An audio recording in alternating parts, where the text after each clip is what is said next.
এই মানুষটি বিষের বোতল মাটিতে ঢেলে দিল শুধু এই জন্য যাতে বন্য নেকড়েরা তার ছেলের শরীর না খেয়ে ফেলে। কিন্তু ঠিক তখনই যখন সে সেখান থেকে চলে গেল, একটি শকুন আকাশ থেকে সোজা নেমে এলো এবং ছেলেটির শরীরে ঝাঁপিয়ে পড়তে যাচ্ছিল। সেই মুহূর্তে ছেলেটি ব্যথায় জেগে উঠল। সে শকুনটিকে ধরে জোরে নিচের খাদে ফেলে দিল। তখনই তার বুঝতে পারল যে সে আসলে এক খাদের ধারে পড়ে আছে। যদি সেখানেই রয়ে যেত তবে ক্ষুধায় মারা যেত। তাই সে এক পাগলামো সিদ্ধান্ত নিল। ধীরে ধীরে খাদ বেয়ে নিচে নামতে শুরু করলো। কিন্তু তখনই তার পা পিছলে গেল এবং সে পড়ে যাওয়ার উপক্রম হলো। কিন্তু ভাগ্যক্রমে সে এক পাথরের ফাটল আঁকড়ে ধরতে পারল। এখন সে খাদের মাঝ বরাবর ঝুলছিল। হঠাৎ বৃষ্টি শুরু হলো এবং ধীরে ধীরে তার শক্তি ফুরিয়ে আসতে লাগলো। নিচে তাকিয়ে দেখল বৃষ্টির পানি এক নদীর আকার নিয়েছে। সে গভীর শ্বাস নিল, সাহস জোগাড় করলো এবং লাফ দিল। পরের দিন সকালে ছেলেটি মাটিতে জ্ঞান ফিরে পেল। সে তার ডান পা জুতোর বাইরে বের করলো। পা খুব খারাপভাবে জখম হয়েছিল। সে একটি কাঠি নিল এবং সাদামাটা একটি স্প্লিন্ট বানালো। অনেকক্ষণ হাঁটার পর সে আবার সেই খাদের ওপরের জায়গায় ফিরে এলো। সেখানে সে দেখল একটি কবরের পাথর, যা তার বাবাই তার জন্য বানিয়েছিলেন, কারণ সবাই ভেবেছিল যে সে খাদে পড়ে মারা গেছে।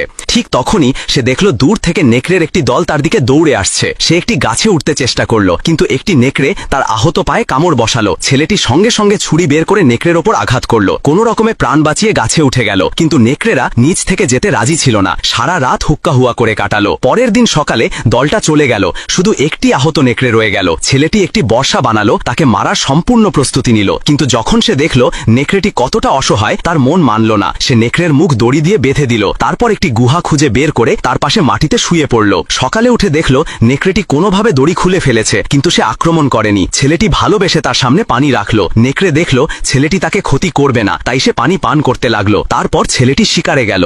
ভাগ্যক্রমে একটি খরগোশ ধরতে পারল। পাথর ছুঁড়ে তাকে মেরে ফেলল এবং গুহায় ফিরে এসে কাঠি ঘষে আগুন জ্বালানোর চেষ্টা করল। অনেক কষ্টের পর অবশেষে সে খরগোশটা ভেজে নিল। নেকড়েটি তাকে খুব ক্ষুধার্ত চোখে